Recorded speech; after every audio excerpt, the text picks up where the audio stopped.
Nous sommes en train de contempler Jésus sous l'angle des paradoxes de son amour. Aujourd'hui, il s'agira de voir comment, violenté, il apaise. Dans un premier temps, voyons la réalité des violences qui ont atteint Jésus.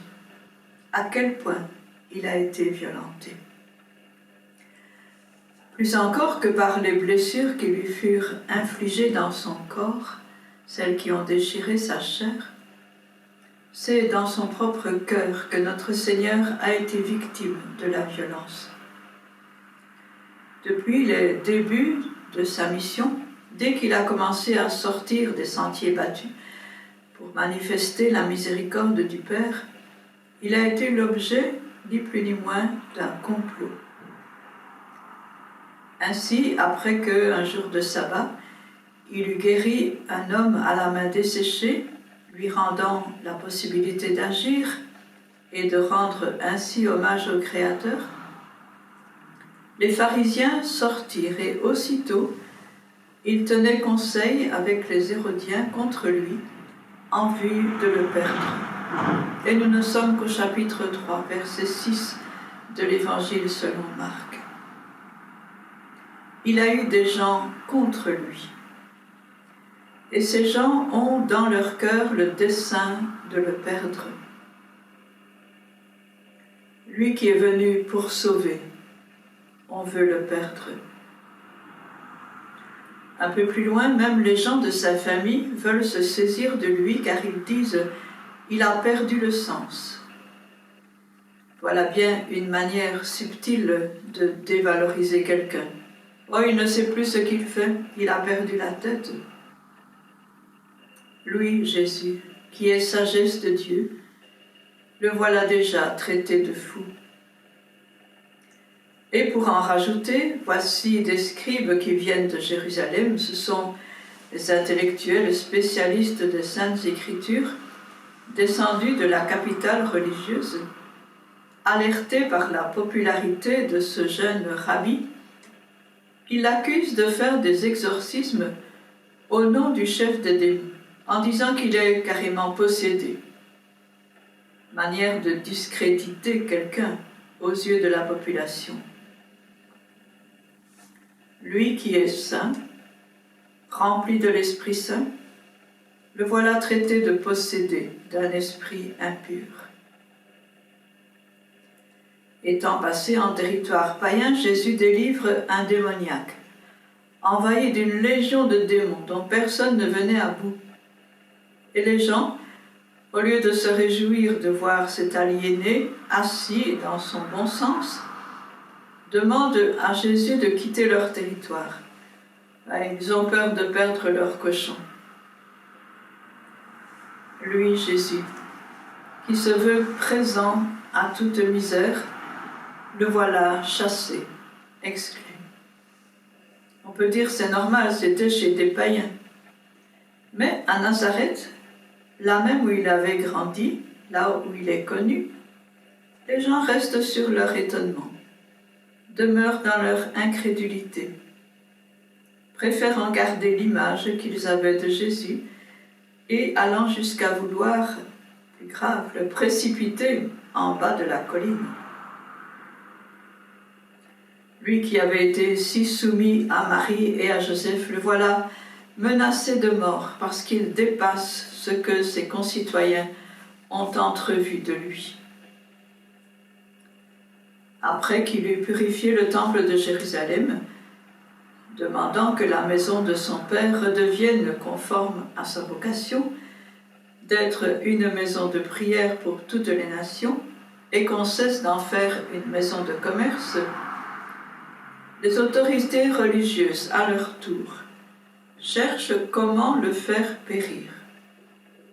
Ils ont peur de perdre le prestige de leur fonction sacerdotale réservée aux riches sadducéens. Lui qui est le grand prêtre parfait, compatissant, seul digne d'offrir à Dieu un sacrifice parfait, le voilà menacé par ceux qui se croient dépositaires d'un pouvoir divin. Pour arriver à leur fin, ses adversaires viennent le piéger en lui posant des questions embarrassantes. Jésus s'en tire à chaque fois, ce qui ne fait que renforcer leur hostilité. En même temps, ils ont peur car la foule est ravie de l'enseignement de Jésus et des signes qu'il opère. C'est alors que la violence va se rapprocher de Jésus et venir de qui il ne l'attendait pas. Oui, Judas, un des 12, choisi nominalement par lui, va se faire l'agent de ceux qui veulent faire périr son maître. Déjà dans l'Ancien Testament, un psalmiste se plaignait de la trahison d'un proche en disant « Si encore un ennemi m'insultait, je pourrais le supporter. Mais toi, mon ami, mon intime, que notre entente était bonne quand nous marchions d'un même pas dans la maison de Dieu. » Et un autre disait « Celui qui partageait mon pain m'a frappé du talon. » Violence de la déception d'être trahi par celui qu'on aime et qu'on a choisi. Vendu pour 30 pièces d'argent, le prix d'un esclave. Et cela après avoir servi en toute liberté pendant des jours et des jours. Judas lui-même le reconnaîtra, « J'ai livré le sang innocent. » Au jardin des Oliviers, Jésus fait appel au secours de l'amitié des plus fidèles. « Mon âme, dit-il, est triste à en mourir. Demeurez avec moi pour prier. » Mais ils n'en sont pas capables, se laissent aller au sommeil. Et Jésus reste seul avec son angoisse. Il s'étonne. « Comment ? Vous n'avez pas pu veiller 1 heure avec moi ?» Et pas un mot de réponse. Violence aussi d'être renié par celui en qui il avait tellement confiance qu'il lui avait confié des responsabilités. Pierre, qui avait déclaré « C'est toi le Messie, c'est toi le Fils de Dieu », ne le connaît plus. Se rendre compte que quelqu'un avec lequel on a sincèrement collaboré dit qu'il n'a aucune relation avec toi, qu'il ne sait même pas qui tu es, que tu ne fais pas partie de ses connaissances. Mon Dieu, comme cela fait mal. Nous connaissons comment la violence va s'accentuer dans les dernières heures. Jésus est arrêté, ligoté, jugé de façon expéditive, condamné sans appel, outragé sans raison par la soldatesque, cité devant le représentant de l'occupation romaine qui s'en lave les mains, préférant garder sa place plutôt que de libérer un prisonnier en qui il avait pourtant trouvé aucun mal. Hué par la foule qui récemment encore l'applaudissait, chargé de sa croix, il parcourt comme un maudit les ruelles de sa ville bien-aimée, celle qui n'a pas reconnu sa visite et sur laquelle il a pleuré.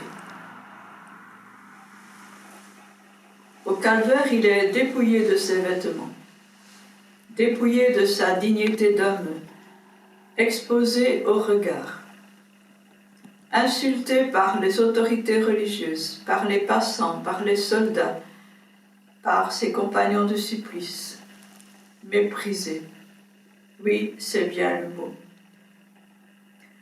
Le prophète Isaïe, parlant du serviteur souffrant, écrivait « Méprisé et abandonné des hommes, homme de douleur et habitué à la souffrance, semblable à celui dont on détourne le visage, nous l'avons dédaigné.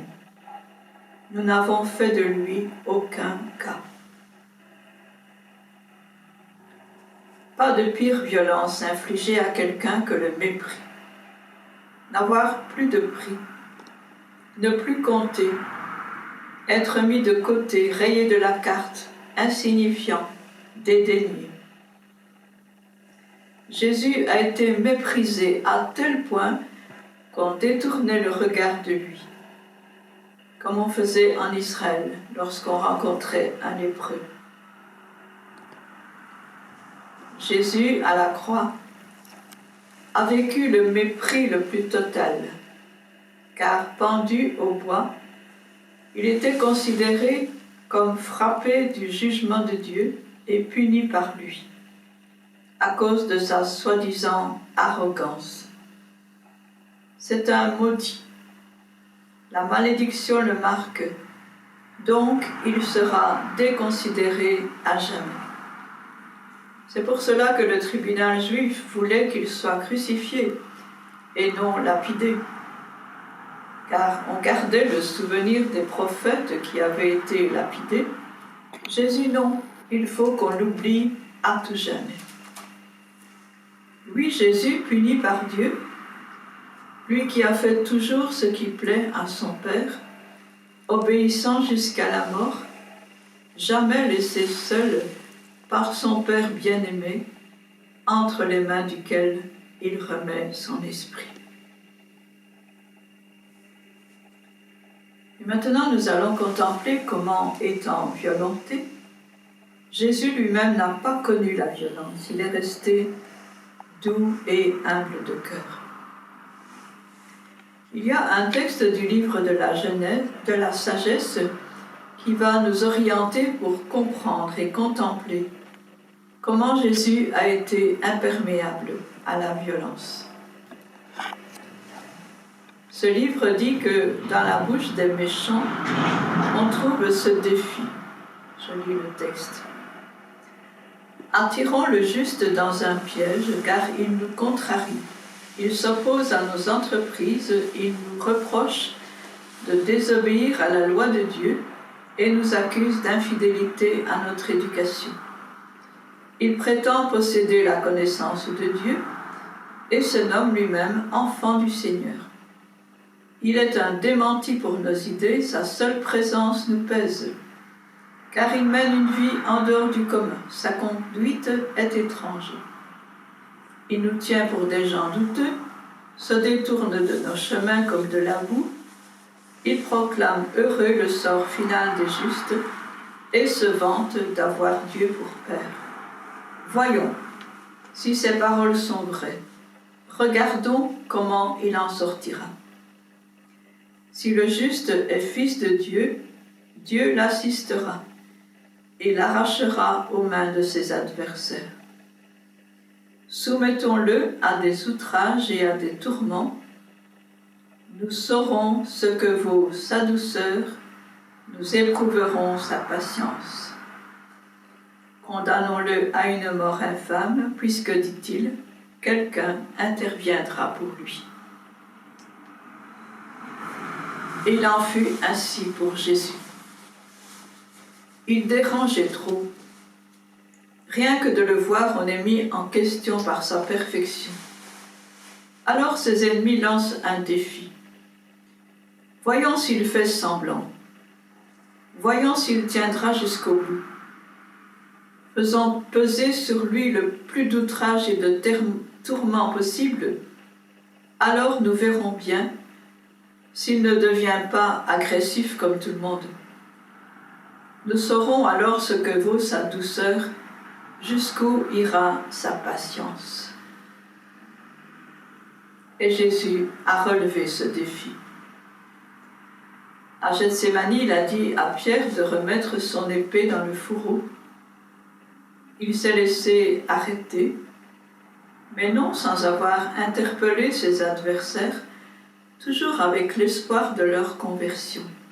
À Judas, il dit « Ami, oui, ami, c'est par un baiser que tu trahis le Fils de l'homme. » Et il dit aux gardes « Suis-je un bandit que vous êtes venu à moi avec des gourdins et des lances? J'étais chaque jour dans le temple à enseigner, et vous n'avez pas mis la main sur moi.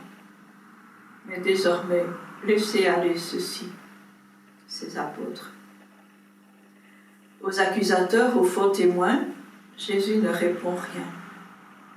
Il juge que ce n'est pas la peine, et il ne veut pas les confondre, ce qui lui serait facile. Il ne cherche pas d'alibi, il ne se justifie pas. C'est étrange. Isaïe encore prophétisait. Il a été maltraité et opprimé. Il n'a pas ouvert la bouche. Semblable à un agneau qu'on mène à la boucherie, à une brebis muette devant celui qui l'attend, il n'a point ouvert la bouche. Mais à celui qui le frappe injustement, il dit : si j'ai mal parlé, montre où est le mal.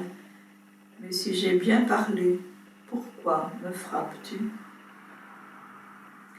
Et quand le grand prêtre l'interroge sur son identité, es-tu le Christ, le Fils du béni ? Il répond : oui, tu le dis. À Pilate, dans un premier temps, il ne répond rien. Il ne tient pas compte de ce que disent les autorités juives ni la foule. Mais à Pilate lui-même, il y a une interpellation. Tu n'aurais sur moi aucun pouvoir s'il ne t'était donné d'en haut. Mon royaume n'est pas de ce monde. Si mon royaume était de ce monde, mes gens auraient combattu pour moi. Mais mon royaume n'est pas de ce monde. Je suis venu dans le monde pour rendre témoignage à la vérité. Celui qui est de la vérité entend ma voix. Jésus n'est même pas citoyen romain. Il aurait pu, s'il l'avait été, échapper à la flagellation et à la crucifixion. Mais il ne revendique aucun privilège. Il s'est fait esclave de son amour. Aux gardes et aux soldats qui le frappent, il ne fait aucun reproche. Il prend sa croix et la porte le plus courageusement possible. Sur la croix, il ne hurle pas, il ne se plaint pas. Il pense à sa mère, à son disciple bien-aimé. Il accueille la prière du larron qui le regarde et l'appelle par son nom. Il prie. Et voilà pourquoi il reste doux et humble de cœur. Il se confie à son Père. Malgré les sarcasmes de ses ennemis qui se moquent, il se vante d'avoir Dieu pour Père. Voyons si son Dieu le sauvera. Mais lui, il continue à prier. Père, pardonne-leur. Père, entre tes mains, je remets mon esprit. On dirait un enfant, un tout petit, plus qu'un sage. Il n'a rien d'un stoïcien, mais tout d'un juste qui s'en remet à celui qui juge avec justice. C'est pourquoi dans l'évangile de Luc, adressé aux chrétiens de culture grecque, le centurion va conclure : cet homme-là était injuste. Et en Saint Marc, l'officier païen, voyant comment il avait vécu sa passion, avec tant de douceur, confesse : celui-là était vraiment le Fils de Dieu. Jésus, quel est ton secret ? Si violenté, comment as-tu pu rester doux ? On a éprouvé ta douceur et on a pu constater qu'elle était restée intacte. On a éprouvé ta patience et on a pu constater qu'elle était infinie. C'est que toutes ces violences, depuis les complots jusqu'à leur réussite, n'ont pas entamé ce que tu es en profondeur. Envers et contre tout, tu es resté toi-même, juste, qui met sa confiance en Dieu jusqu'à l'extrême. Fils de Dieu, Dieu de tendresse et de miséricorde, lent à la colère et plein d'amour. Même dans l'angoisse qui t'étreignait, tu as gardé la paix au fond de ton cœur. Ainsi, dès ta première visite aux apôtres apeurés, après ta résurrection, tu as dit « La paix soit avec vous ». Tu ne leur as pas reproché de t'avoir laissé seul, de t'avoir renié, de t'avoir fui. Non, tu es revenu à eux de bon cœur et tu les as apaisés. La paix soit avec vous.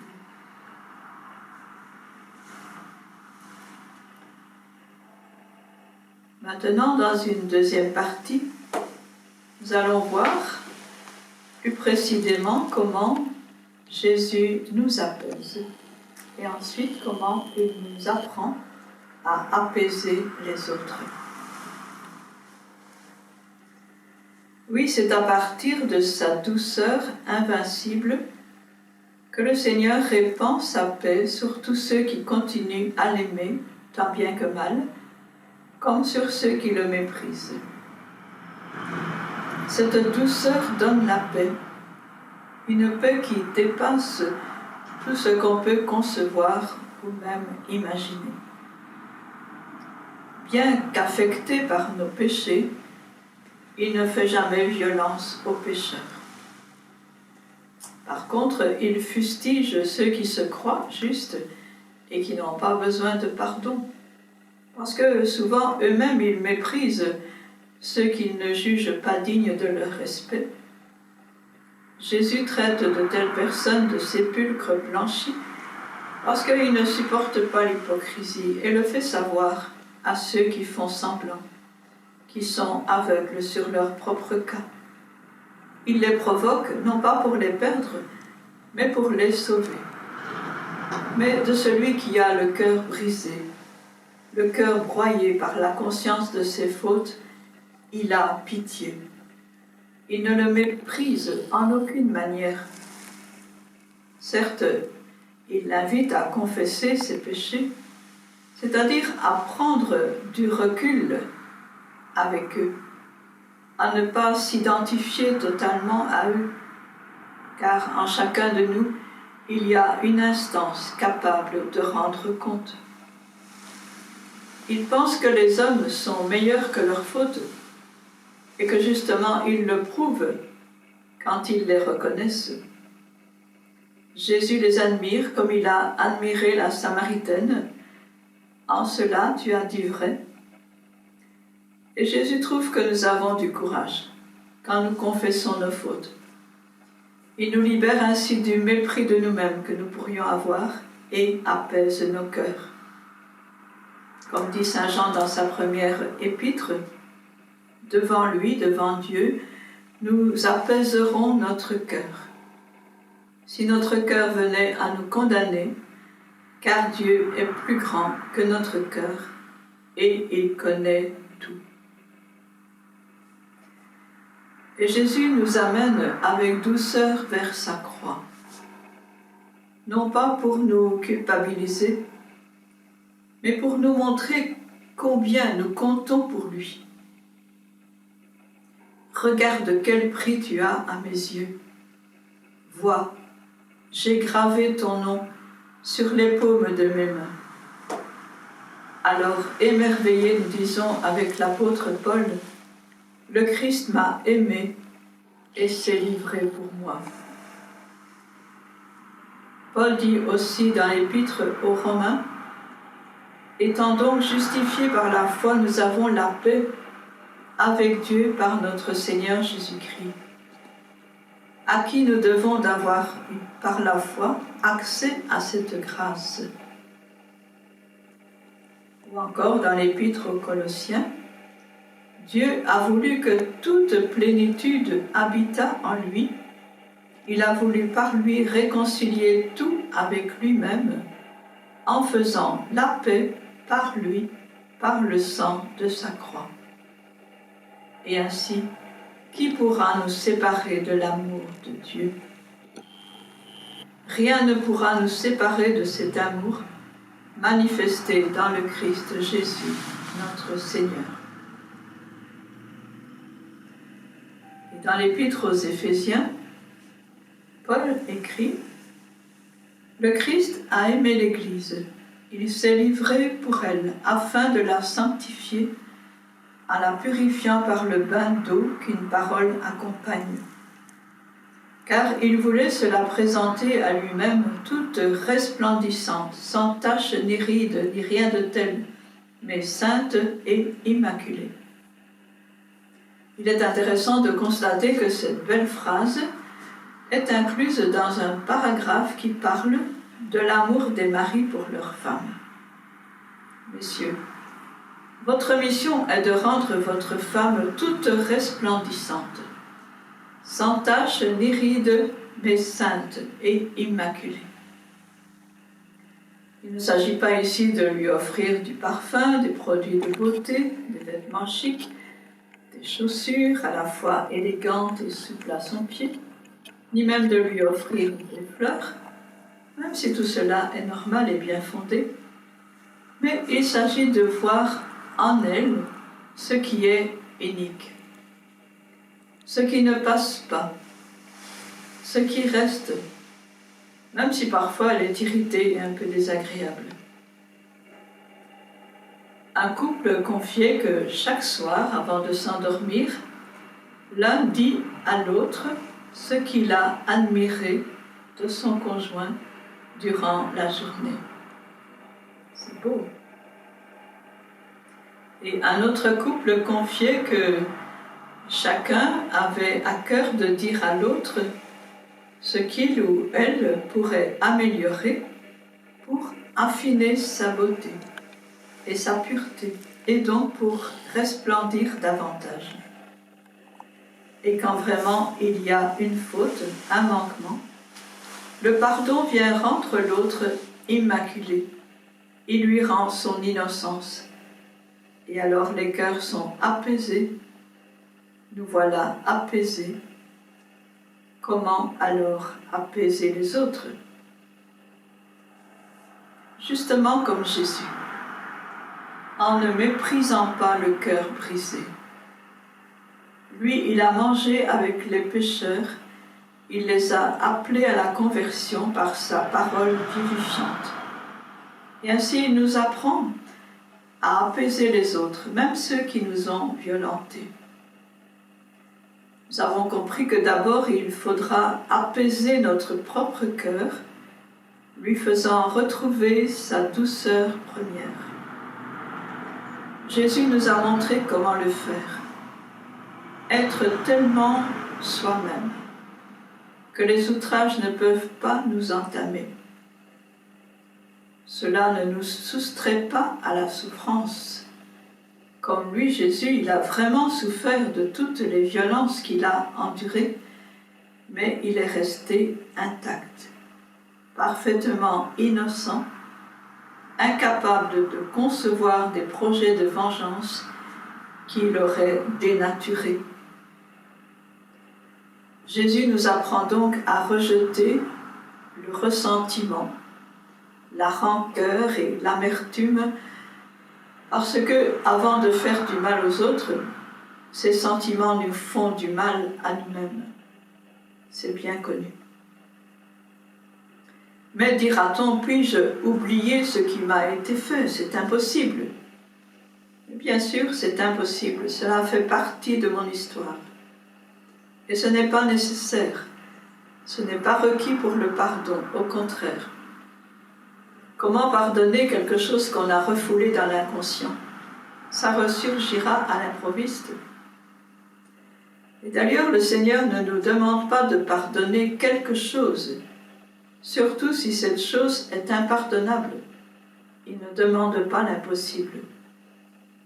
Mais il demande plutôt de pardonner à quelqu'un, à l'offenseur, comme lui-même l'a fait sur la croix. Père, pardonne-leur, car ils ne savent pas ce qu'ils font. Il savait d'une certaine façon. Il croyait savoir, il croyait écarter un imposteur, un blasphémateur, un possédé, afin de protéger leur religion. Ils n'avaient pas rencontré ou voulu rencontrer Jésus, avoir établi une relation bienveillante avec lui pour justement percevoir cette identité profonde à laquelle il a voulu rester fidèle. Mais Jésus, lui, dans son amour, dans sa charité, croit tout, espère tout, excuse tout. Pourtant, ils auraient dû savoir. Donc il y a matière à pardon. Et quand on lit les Actes des Apôtres et les Épîtres de Paul, on voit bien qu'au-delà de l'image idyllique des communautés chrétiennes primitives, il y a eu des difficultés. On a eu à se plaindre les uns des autres. Et avec réalisme, l'apôtre écrit ceci aux chrétiens de Colosse. Aussi, comme il est écrit, supportez-vous les uns les autres. Et si l'un a sujet de se plaindre de l'autre, pardonnez-vous réciproquement. De même que le Christ vous a pardonné, pardonnez vous aussi. Jésus comprend que nous n'en sommes pas capables. Certains diront, oui, pardonner, c'est bon pour Jésus, lui, il est Dieu. Mais nous, pauvres humains, c'est pas possible. Pourquoi ose-t-il nous demander de faire comme lui? Eh bien, justement, il l'ose parce qu'il habite en nous. Et par son esprit qu'il nous a donné, il nous transforme en lui. Nous avons été effectivement plongés dans sa mort et dans sa résurrection. Nous ne nous appartenons plus. Nous vivons par lui, avec lui et en lui. Et donc nous pouvons faire comme lui. Mais comment y arriver? Bien sûr, prier. Jésus, doux et humble de cœur, rends mon cœur semblable au tien. Ou, selon la formule orientale, dans ce qu'on appelle la prière de Jésus, Seigneur Jésus, Fils du Dieu vivant, Sauveur, prends pitié de moi. Oui, implorer la pitié de Dieu, la pitié de Jésus Sauveur, c'est implorer justement l'être même de Dieu qui ne peut jamais cesser d'être.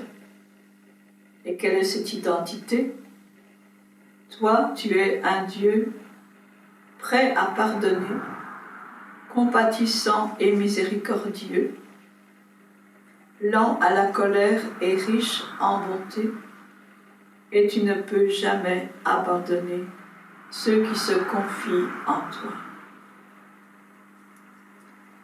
Sachant cela, on peut prier « Reviens vers nous, Seigneur, ne tarde pas.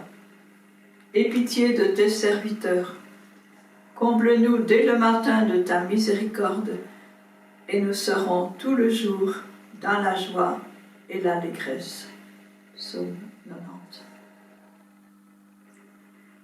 Et si nous ne voyons pas comment pardonner à quelqu'un, le Seigneur nous demande, comme aux deux aveugles venus le supplier, « Que voulez-vous que je vous fasse ?»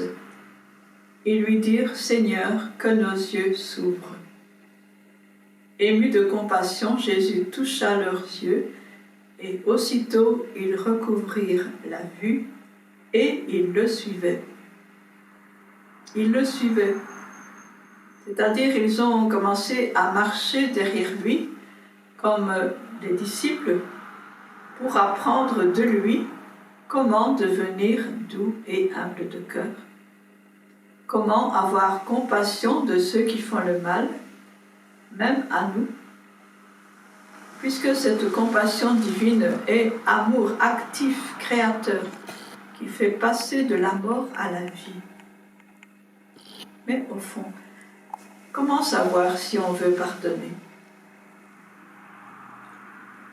Il faut se demander, est-ce que je souhaite ne jamais plus revoir cette personne qui m'a fait du mal, qu'elle soit damnée à tout jamais et disparaisse de ma vue en enfer?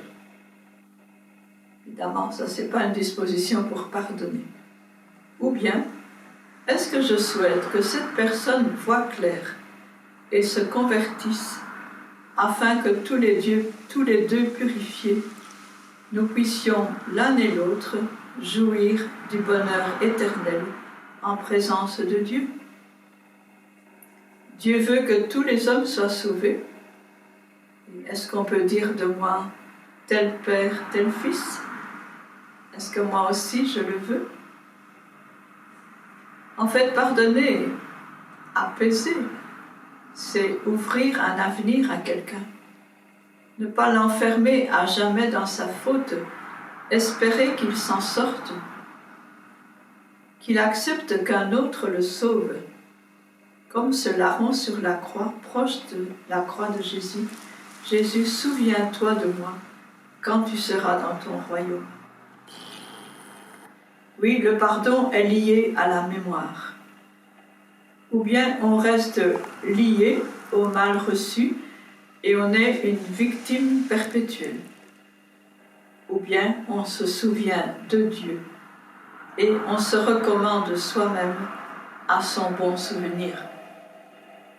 Alors, si on ne veut pas perdre à tout jamais quelqu'un qui nous a trahis, maltraité, violenté, mais que peut-être nous avons un jour aimé et dont nous avons été aimés, il suffit, oui, il suffit de le remettre entre les mains du Père du ciel, de le lui recommander. Ne l'oublie pas, Seigneur. Alors nous serons indemnes du suprême mépris qui consiste à vouloir effacer la mémoire de celui qu'on tient désormais pour rien. Et s'il s'agit d'un inconnu qui nous a agressés sans raison apparente, manipulé peut-être par une idéologie, victime de ses passions ou de ses addictions, alors même que son acte est ignoble et impardonnable, incompréhensible, nous pouvons, avec une compassion encore plus incompréhensible, le recommander à Dieu qui seul connaît le fond des cœurs. Dans les deux cas, comme Jésus, nous aurons vaincu le monde. Nous communierons à sa mission de chercher et de sauver ce qui est perdu. Même si une réconciliation n'est pas possible en ce monde, du fait même que nous avons renoncé à nous venger dès le commencement, nous sommes sur un chemin de salut pour nous-mêmes et pour les autres. Nous saurons que ce ne sont pas les bien portants qui ont besoin de médecins, mais les malades. Nous sommes tous des malades. Soit qu'ils aient beaucoup à se faire pardonner, soit qu'ils aient beaucoup à pardonner, et souvent c'est les deux. Jésus n'est pas seulement le médecin qui guérit nos blessures, il est la bonté même qui pardonne nos péchés et ceux des autres, afin de donner à tous la vie éternelle. Comme dit joliment le livre de Ben Sirac, Dieu n'a donné à personne la permission de pécher. Mais quand cela arrive, ce n'est pas la fin du monde. Car il aime faire du neuf, il aime créer. C'est dans sa nature. Et donc, dit le même livre, à ceux qui se repentent, il accorde un retour. Il réconforte ceux qui ont perdu l'espérance. Oui, notre Dieu aime faire la fête pour celui qui revient. C'est ainsi qu'il apaise, même en dansant pour celui qui revient. Ainsi, il l'apaise à tout jamais.